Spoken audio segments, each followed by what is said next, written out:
ఒక ఇంటర్వ్యూలో Jensen హ్యూయాంగ్ Nvidia founder ఒక మాట చెప్పుకొచ్చారు.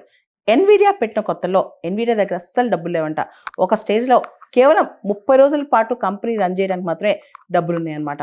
ఇప్పుడు ప్రపంచంలోనే అతిపెద్ద సెమికాన్ కంపెనీ ఎన్విడియా అయింది. ఎప్పుడైతే రివా 128 అనే చిప్పును తీసుకొచ్చిందో అప్పుడే ఎన్విడియా దిశ మారిపోయింది.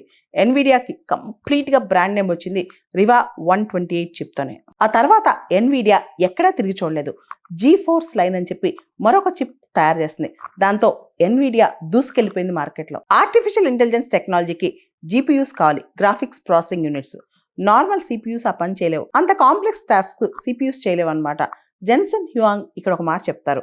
సిపియుని జీపీయూని పక్కన పెడితే సిపియు ఒక జనరలిస్ట్ లాంటిది, అదే జీపీయూ ఒక స్పెషలిస్ట్ లాంటిది అని. ఆ తర్వాత ఎన్విడియా కంపెనీ ఇంకా మోస్ట్ పవర్ఫుల్ చిప్స్ తయారు చేస్తుంది.